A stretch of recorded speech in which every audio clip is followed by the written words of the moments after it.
Scott and Zelda Fitzgerald, the famous writer and the pretty Southern belle, glittering icons of the roaring 20s. They lived their lives with wild abandon and were hailed as king and queen of the jazz age. But the good times didn't last.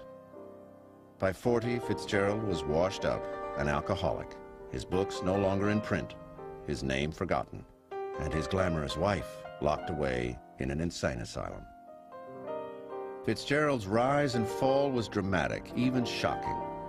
But as he once wrote, "Give me a hero, and I'll write you a tragedy." It was the story of his life, the story of a great American dreamer.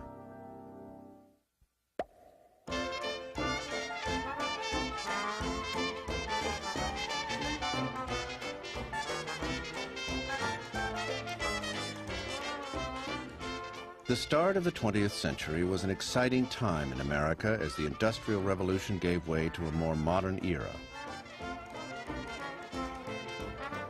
The country was alive with new forms of transportation and communication, and a new hope for the future. Like many Americans born near the turn of the century, Francis Scott Key Fitzgerald had great hopes and aspirations. He wanted to be a rich and famous writer, admired the world over.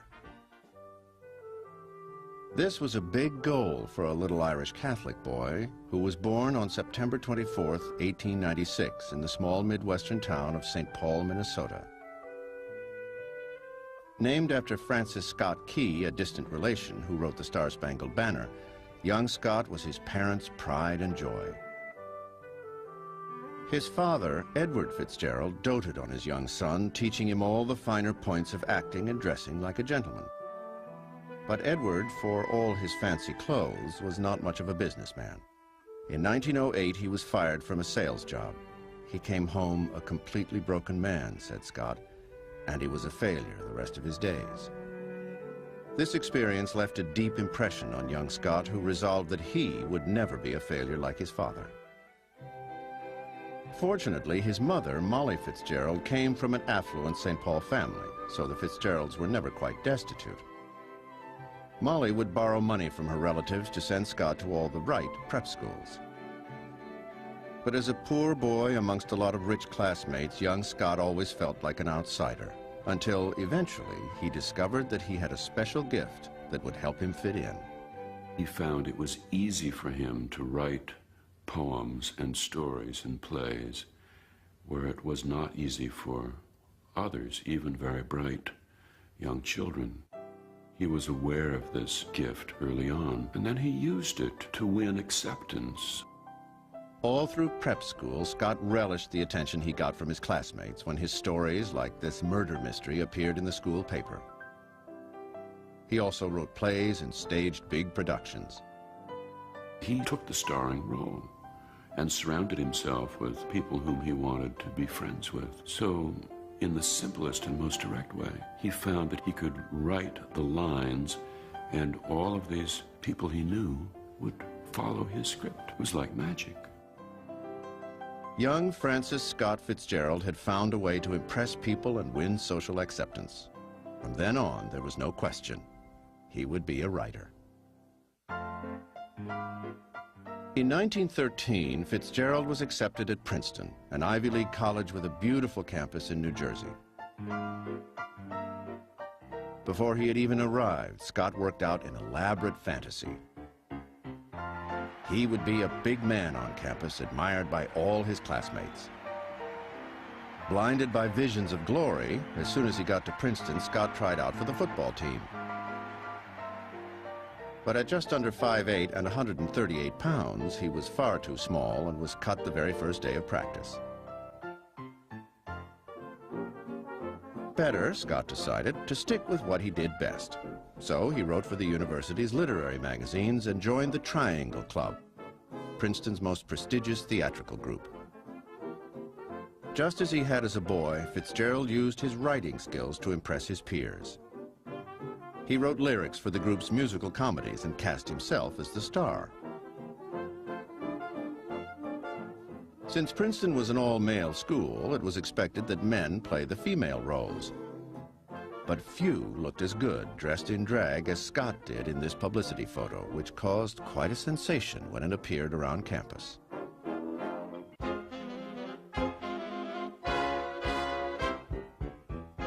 Fitzgerald was having a wonderful time, writing musicals and partying with friends. But even in college, Scott showed early signs of a drinking problem. His diary includes notes about getting so drunk he passed out at dinner. He spent more time writing plays than studying and was eventually placed on academic probation. But rather than buckle down and study, Scott went to a dance his sophomore year where he spotted a beautiful 16-year-old debutante. Ginevra King was the top girl. She was the one all the boys wanted to dance to. The stag line, when she came by, would sway in anticipation, and one boy braver than the rest would go out and cut in. Fitzgerald was brave, and he set his cap for her. Scott and Ginevra dated for a time and exchanged love letters. But Scott was supposedly told by Ginevra's father that poor boys don't marry rich girls, and she broke off the relationship.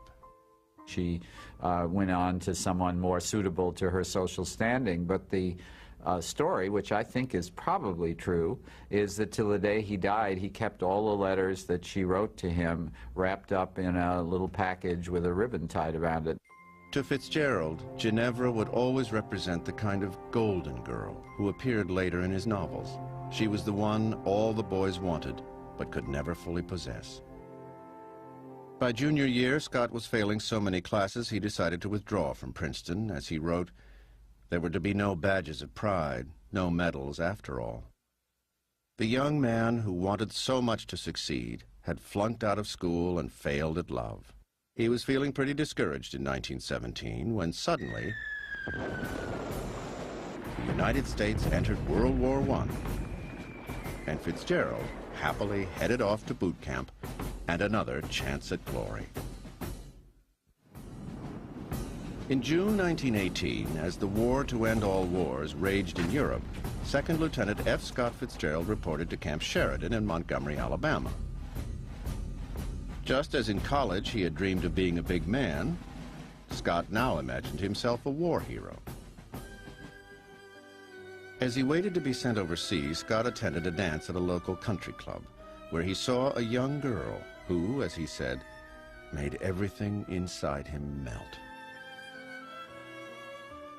He was looking at 17-year-old Zelda Sayre, the daughter of an Alabama Supreme Court judge, who often had that effect on men. I don't think pictures of Zelda do her justice. I think she had an aura about her. I mean, that there was something about the way she dressed, something about the way she presented herself. The people who knew her all say that she was just a beautiful woman. That something made Zelda one of the most sought-after belles in the South. As one rival recalled, when Zelda Sayre came to dances, the Birmingham girls just went on home. But though Zelda came from a prominent family, she was not your typical Southern belle. For as everyone in Montgomery knew, Zelda was wild. When she was 10, she telephoned the fire department to say a child was stranded on the Sayers' roof. Then she climbed up there and waited to be saved. At 17, she was already smoking, drinking, and driving men to distraction. When Zelda was a young girl, she loved diving off high platforms into the water. She used to delight in outraging the expectations of their elders. Chaperones at dances, she'd go by them and flip her back skirts at them. And she was that kind of girl. She knew how to have fun, and she knew how to... She was that kind of girl. She knew how to have fun, and she knew how to flout convention. Scott had found his golden girl, the one all the other men wanted. I fell in love, he said, with her courage, her sincerity, and her flaming self-respect. Zelda, in turn, enjoyed the attentions of this dashing young lieutenant in the uniform he bought at Brooks Brothers. November 11, 1918. Fitzgerald's regiment was about to leave for France when the armistice was declared, ending the war. Once again, Scott had missed his chance at glory. He would always consider his lack of combat experience one of the greatest regrets of his life. The moment Scott was discharged from the Army, he proposed to Zelda and was thrilled when she accepted. But before they could make it official, Scott needed to get a job. So he moved to New York City, where he used his writing talent to get a job at an advertising agency writing copy for $35 a week. Fitzgerald hated the work. Nevertheless, he sent Zelda an exuberant telegram. Darling heart, ambition, enthusiasm, and confidence. I declare everything glorious. I am in the land of ambition and success, and my only hope is that you will be with me soon.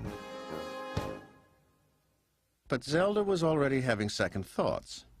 $35 a week could hardly support the kind of lifestyle she wanted, so in June 1919, she broke off the engagement. Fitzgerald was so devastated he went on a 3-week drinking binge, until finally, in a last-ditch effort to win back Zelda, he returned to his parents' home in St. Paul and began working on a book he'd begun drafting in college.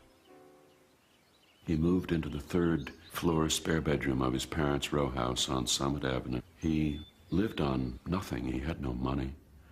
He borrowed a little here and there to buy cigarettes, and he pinned the chapters of his novel to the curtains of the bedroom, and he rewrote it in great bursts of 16-hour days. With his whole future riding on it, Scott sent the book off to a New York publisher and waited anxiously for a reply. The postman rang the doorbell, and he got the news that it had been accepted for publication. And he ran out into the street, and he stopped everyone he knew to tell them that the young man who had promised great things in the past had now delivered. Scott's novel, which he called This Side of Paradise, was a highly romanticized account of his college days. In his beautifully lyrical style, he captured the hopes and fears of his post-war generation. Here was a new generation, shouting the old cries, learning the old creeds. A generation dedicated more than the last to the fear of poverty and the worship of success, grown up to find all gods dead, all wars fought, all faiths in man shaken. This Side of Paradise was released on March 26, 1920, and by the end of the day, it was completely sold out. One of the reasons it was a big success is it was considered very risque. I mean, people actually were saying, here's a novel that exposes what our young people are doing today. They're actually kissing and going to petting parties, and of course, he dared to write about that. So there was a certain sensational angle to it. The book was a runaway success, and at 23, Scott was an instant celebrity. At last, he had achieved the kind of fame he always dreamed of. And best of all, he could now marry Zelda. For as he had hoped, she changed her mind when she learned of his success. April 3rd, 1920, a week after This Side of Paradise was published, Scott and Zelda were married in the rectory of St. Patrick's Cathedral in New York City. They made a lovely couple, the promising young author and his beautiful bride. They were happy and carefree, eager to take on the world.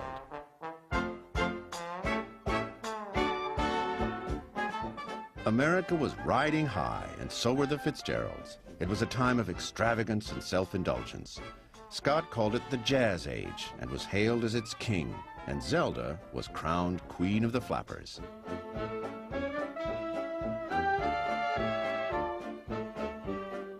They were the toast of the town. No party was complete without this glamorous pair. Supremely confident and often inebriated, their crazy exploits are legendary. Like the time they rode on top of a taxi down Fifth Avenue and danced on the tables of the Waldorf Hotel.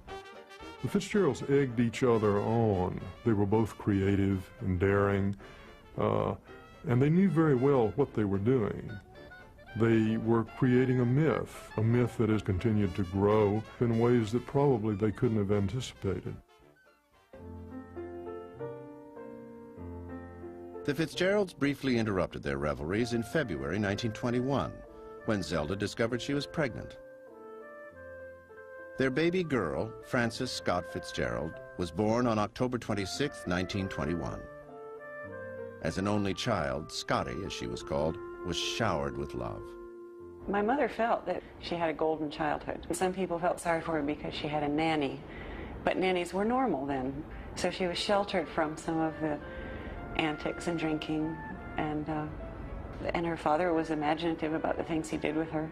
So I believe she probably did have a wonderful first 10 years. But even parenthood couldn't slow the Fitzgeralds down. They kept moving around, never living in one place for more than a year at a time. To pay for their increasingly extravagant lifestyle, Scott had to keep turning out work. He wrote dozens of short stories for mass-market magazines like the Saturday Evening Post, Esquire, and Redbook, which all paid him top dollar. Fitzgerald saw it as easy money, but he hated taking time away from what he considered his real work, writing novels. In March 1922, he published his second novel, The Beautiful and Damned. The book, which sold well, charted the decline of a happy couple who drank and fought and finally self-destructed. As Scott wrote, things had been slipping perceptibly. There was the money question, increasingly annoying, increasingly ominous. There was the realization that liquor had become a practical necessity to their amusement. Many of their friends thought the book reflected the downward drift of Scott and Zelda's own marriage. For by now they were living in Great Neck, Long Island, where they threw drunken parties that went on for days. By 1924, their lives had become, as Zelda described it, very alcoholic and very chaotic. They looked for a way out. And finally, in the spring of 1924, the Fitzgeralds decided to move to Europe, where Scott could concentrate on a new novel he had begun, a book he was convinced would be his greatest masterpiece. He would call it The Great Gatsby.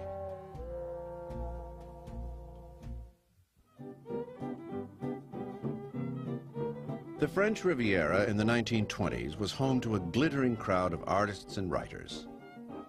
A lost generation of American expatriates escaping prohibition, enjoying a place where the dollar was strong and life was easy. Scott and Zelda, seen here on the Riviera, were soon caught up in a new social scene. Two of their closest friends were Gerald and Sarah Murphy, a fashionable American couple who knew everyone from Pablo Picasso to Cole Porter. The Murphys' daughter, Honoria, was 8 when she first met Zelda and Scott. They were always great fun. We would look forward to their coming for dinner because I couldn't wait to see what Zelda would be wearing. She was always very cheerful and gay. She might get up on a table and start dancing. Apparently she did in a nightclub. She got carried away. The Fitzgeralds often got carried away, like the time Scott got drunk at a party at the Murphys and began tossing their highly prized crystal glasses over the garden wall. Mother was quite upset, and my father said, "This won't go on, or this will not do. You may leave, Scott, and not come back for 3 weeks." But my mother and father never really got furious, you know. They just got exasperated. And they would worry about his drinking, of course, because they were so fond of him. In July 1924, Fitzgerald finally settled down and began working in earnest on The Great Gatsby. It was a time-consuming process, for whenever Scott worked on a novel, he wrote many drafts of each chapter. If you read Fitzgerald's writing, you get the sense that he wrote in the same way that the birds sing, that it came to him very naturally, and that's not true. The way that the birds sing, that it came to him very naturally, and that's not true. His first drafts are often undistinguished, and it was only through that laborious revision and the testing of the prose again and again against that marvelous ear that he had that he was able to achieve the beautiful effects that we so much admire him for. With Scott busy scribbling away, Zelda grew restless. She began spending long afternoons at the beach, where she met a handsome French aviator named Edouard Jossin. In her 4 years of marriage, Zelda had flirted with other men, but he was the first she is said to have slept with. Scott was terribly upset when he found out, and though Zelda immediately ended the affair, he never forgave her betrayal. He seems to have felt that he and Zelda had a contract somehow, or an understanding, that though she might be attractive to other men, that she would never allow herself actually to become involved with one. But this had happened, and it created a sort of sadness in Fitzgerald that he never really recovered from. Still reeling from the Josiane affair, the Fitzgeralds went to Paris in the spring of 1925 for the publication of The Great Gatsby, a book that was later made into a big multi-million-dollar movie. The story was set in Long Island at the height of the Roaring '20s. Jay Gatsby, the hero, was a man trying to recapture his past and win the love of wealthy, beautiful Daisy Buchanan, the golden girl of his dreams. As with so many of his works, Fitzgerald incorporated his own yearnings and lost hopes into The Great Gatsby. Why didn't you wait for me? Because rich girls don't marry poor boys, Jay Gatsby. Haven't you heard? Rich girls don't marry poor boys. But in the end, the hero had to pay a price for his idealism.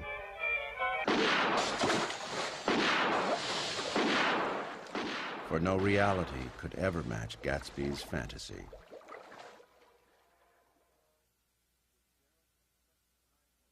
Fitzgerald had such high hopes for his new novel, he was deeply disappointed when it failed to sell as well as his first two novels.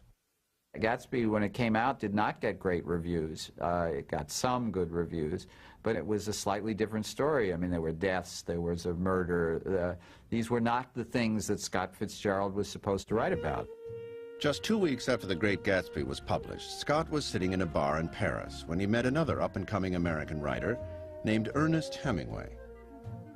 Almost immediately, the two men became drinking buddies, though there was always an edge to their friendship. Hemingway was a far more commercially successful writer in the 20s and 30s than Fitzgerald was. On the other hand, Hemingway, I think, envied Fitzgerald's style, so they both envied in the other what they didn't have in themselves. Their rivalry was intense, and Hemingway, on more than one occasion, would try to promote himself at Fitzgerald's expense. Like the time Hemingway, at lunch with his editor and another writer named Mary Colum, started talking about his fascination with rich people. He said, "The rich are different from you and me." And Mary Colum said wittily, "Yes, they have more money." And everyone laughed at this put-down. Hemingway then turned this entirely around and had Fitzgerald say the first line, and then had himself, Hemingway, say the good line, "Yes, they have more money," and made it into a sort of flag that was attached to Fitzgerald's shoe and that he never was able to get rid of. This canard that he was a kind of suck-up to the rich.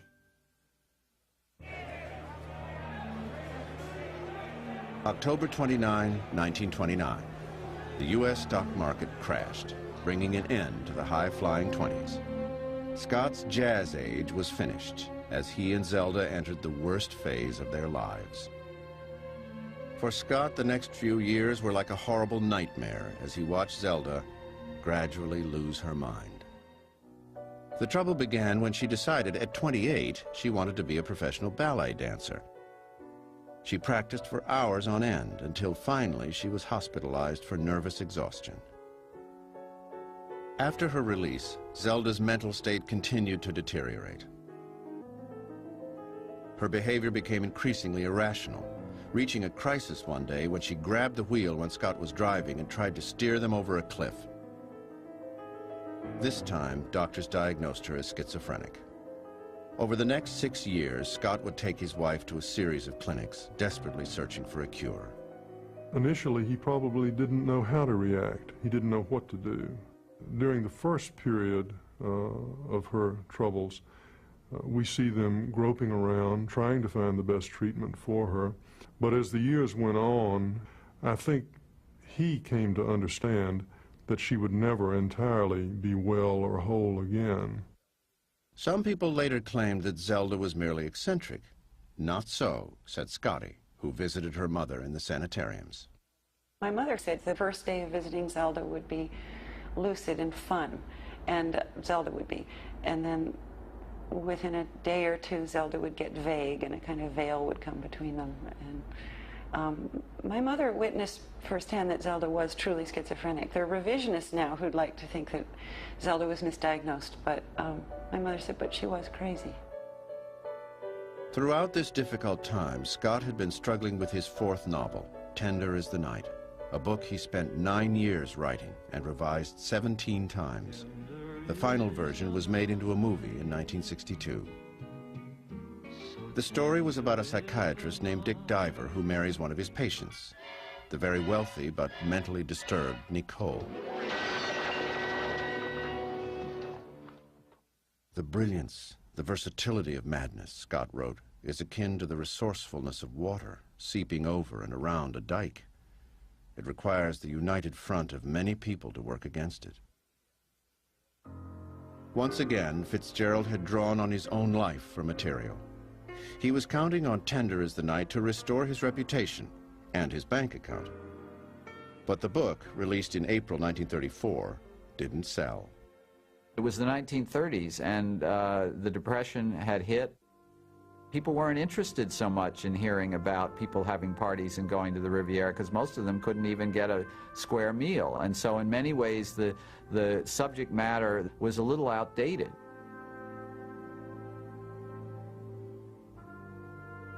The failure of his latest novel was a tremendous setback for Fitzgerald, who was trying to support his wife at expensive sanitariums. This would have been difficult enough, but Scott was now drinking more than ever. It said he regularly consumed as much as 30 bottles of beer or a quart of gin a day. He was an alcoholic who would go for long periods, drinking very carefully, would go for long, dry periods, and then was capable of binges of drinking that he was helpless to bring to an end. Drinking, that is, that continued until the man had to be taken to a hospital when he was no longer sensate. Even at this low point, Fitzgerald used his pain as inspiration and continued to reflect his own life in his work. In 1936, he wrote The Crack-Up, a startling 3-part series that ran in Esquire magazine, in which he announced to the world that he was emotionally bankrupt. My life looked like a hopeless mess there for a while, Scott wrote. And the point was, I didn't want it to be better. I'd completely ceased to give a good goddamn. This public confession hurt Scott's reputation. But the final blow came on his 40th birthday, September 24th, 1936, when the New York Post published a front-page profile that depicted him as a pathetic has-been who had squandered his talent. But just when he hit rock bottom, Fitzgerald got an offer from Metro-Goldwyn-Mayer to work as a screenwriter. With renewed hope, he left for the West Coast in the summer of 1937, ready to take on Hollywood.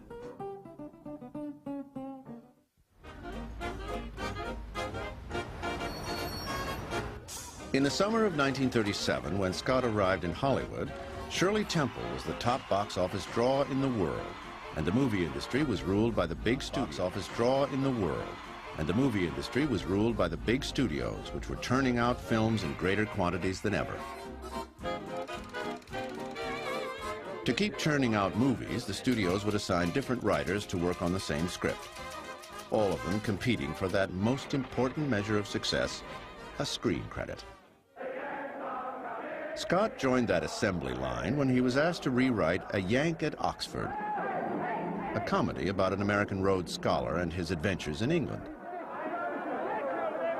Well, I'm restraining myself as best I can. Oh, you wicked. But like so many films Fitzgerald would work on, the script went through endless revisions, and he did not end up with a screen credit. On first arriving in Hollywood, Scott made an effort to curb his drinking. When he did attend parties, he would sit quietly in a corner drinking soda. That's where Sheila Graham, a young Hollywood gossip columnist, first saw him. My mother saw this ghostly-looking man. He was absolutely pale. He was sitting under a lamp, smoking a cigarette, and he was the palest shade of white she had ever seen, but rather fascinating looking. There was something about this man that really struck her imagination. Scott was also quite taken with Sheila, who had beautiful green eyes and a lovely smile. He asked her out on a date, and though Scott was an older, married man, she couldn't resist his charm. Women loved him. He was a very, very charming man to women, but men didn't like him, actually. I mean, he was not a man's man in the way, like, you think of Ernest Hemingway. He was not a man of business, he was not a man of the world in that kind of sense, but women found him very charming. Scott and Sheila became a steady couple. However, Fitzgerald was frank about the arrangement. He was a married man and had no plans of divorcing Zelda. The fact that he was having an affair with Sheila was another part of his life, but had nothing to do with his loyalty and devotion to Zelda. They had a communication that was rare among couples. Of his love for Zelda, Scott wrote, "It was one in a century. Life ended for me when Zelda and I crashed. If she would get well, I would be happy again and my soul would be released." But Zelda, now in a hospital in North Carolina, showed no signs of getting better. When her old friends Sarah and Honoria Murphy stopped in for a visit, they found her in a sad state. She had a very severe haircut, and she had a black suit and a white blouse, and she had to make conversation. And it was so sad to see my mother and her making conversation. My mother would say, "Do you remember the Hemingways?" And, "Oh, I think I do. He was very nice," or something. She didn't really remember them. And she was just out of it. It was very sad to see. In the fall of 1937, Fitzgerald was assigned to work on a film called Three Comrades. The movie was about three German officers who compete for the love of one woman. Three comrades. To what? Upon its release, Three Comrades was hailed as one of the best films of 1938. But Fitzgerald hated it. He felt his script had been ruined by Joseph Mankiewicz, the film's producer, who rewrote much of the dialogue. In a now famous letter, Fitzgerald protested the changes. "For 19 years, I've written best-selling entertainment, and my dialogue is supposedly right up at the top. But I learned from the script that you've suddenly decided it isn't good." "Oh, Joe, can't producers ever be wrong? I'm a good writer. Honest." Three Comrades was the first and last time Fitzgerald got a screen credit. In December 1938, MGM did not renew his contract, and he had to scramble for freelance work. At one point, he was brought in to polish the dialogue of Gone with the Wind, but David Selznick replaced him after just 2 weeks.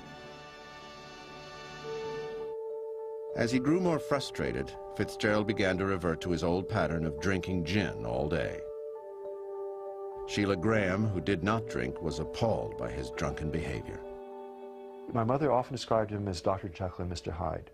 You know, one minute here was this charming man, quite fastidious about his appearance. As soon as he started drinking, there'd be a total change in personality. Scott, please, please. Scott's drinking led to some terrible fights with Sheila. Whenever I want. Scott. Fights that were depicted in a movie based on Sheila's autobiography starring Gregory Peck and Deborah Carr. They wrestled over a loaded gun, screaming at each other, horrible things.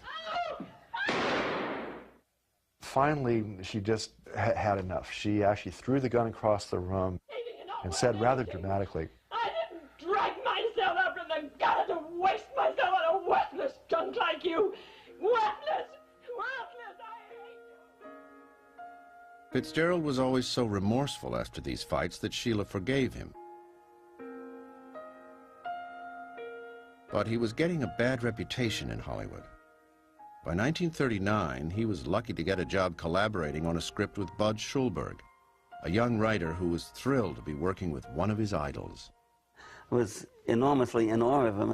I couldn't imagine that I'd be in the same room with Scott Fitzgerald, much less being paired with him as a fellow writer. And I looked at him, and my first impression of him was almost ghostly. Everything about him looked pale and faded. He seemed old, seemed tired, really.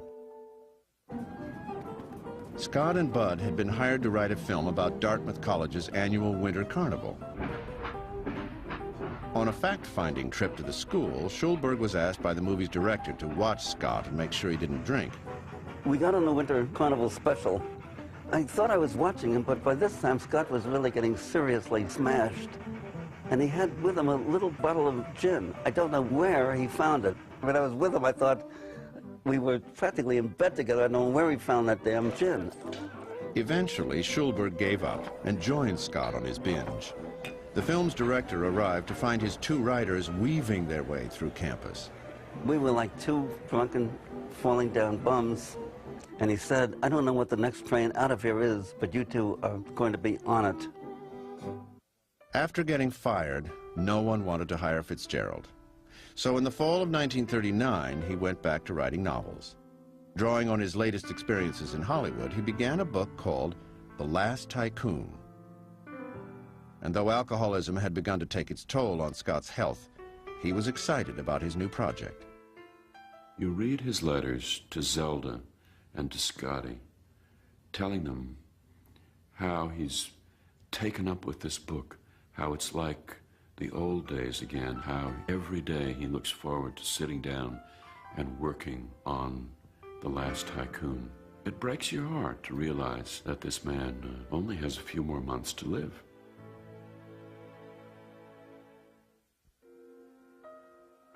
By October 1939, Fitzgerald was deeply engrossed in writing The Last Tycoon. After his experience in Hollywood, he was happy to be writing novels again. But at 44, Scott was not in good health. For years, he had been abusing his body. And in November, he suffered a mild heart attack that frightened him so much he stopped drinking altogether. From that point on, Scott seemed almost in a race to finish his novel. December 21st, 1940. Scott and Sheila Graham were enjoying a quiet afternoon together, listening to classical music. He suddenly stood up from the chair and grabbed the mantelpiece and collapsed on the floor. And my mother just rushed to him and thought that he'd fainted. But the problem was far more serious. Scott had suffered a massive heart attack. The door was open, and there he was sprawled on the floor. I didn't know what happened. Thought he had fainted, moved closer, and realized he was dead, and it was an absolute shock. F. Scott Fitzgerald, the man who came to symbolize the Jazz Age with its celebration of youth, was dead at the very young age of 44. His death came as a terrible blow to his friends and family. Zelda called because she wanted to talk to somebody who had been there so that she could believe that he was dead. And that was terribly sad. December 27th, 1940. F. Scott Fitzgerald was buried in Union Cemetery in Rockville, Maryland, where his father's family had lived. Few people came to his funeral, not even Zelda, who was too ill to travel. She would spend the next 8 years in and out of mental hospitals. In March 1948, she was staying in the Highland Hospital in Asheville, North Carolina, when a fire broke out, trapping 9 female patients, including Zelda.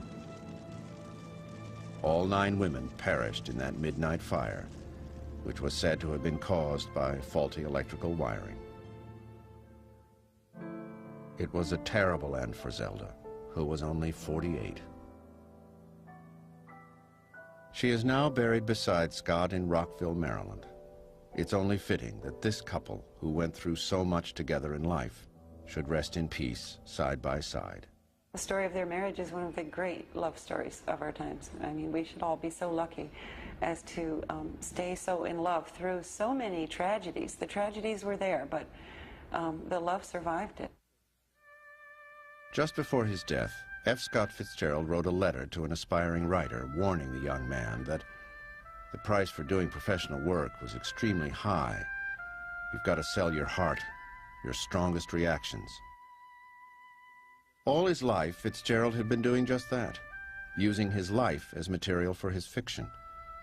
After giving so much of himself, it was hard for Scott to reach the end, only to find his books no longer in print and his name forgotten. It wasn't until the 1950s that readers rediscovered his books and critics began to rank Fitzgerald among the best writers of his generation. His books now sell hundreds of thousands of copies a year. I think Gatsby alone sells over 300,000 copies a year. It's probably among the most popular, if you go by sales, of any American novel. Over the years, Fitzgerald's reputation has continued to grow.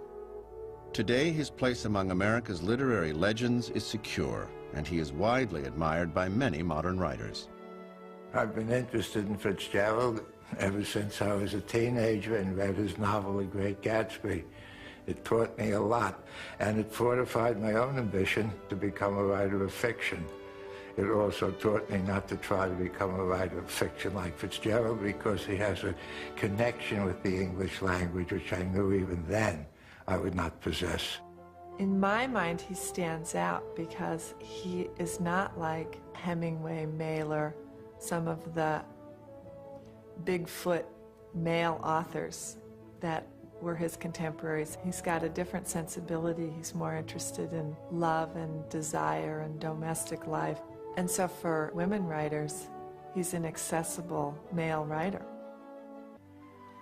As part of the continuing rehabilitation of F. Scott Fitzgerald's reputation, in 1996, the country celebrated his 100th birthday. Commemorative stamps. In his hometown of St. Paul, he was honored with a commemorative stamp. Long live F. Scott Fitzgerald.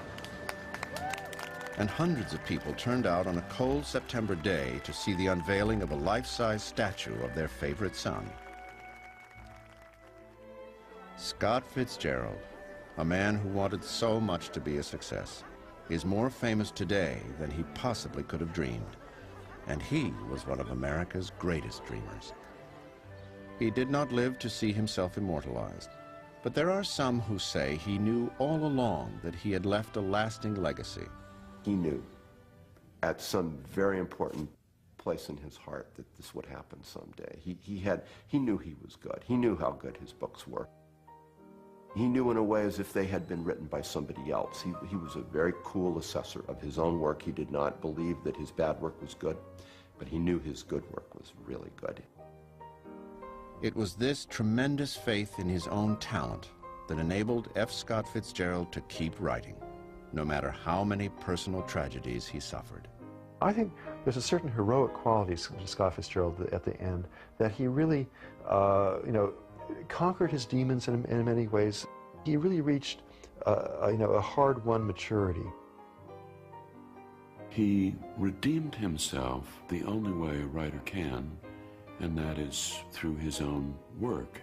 At the end of his life, he was fully and deeply engaged in the writing of a novel to which he was passionately committed.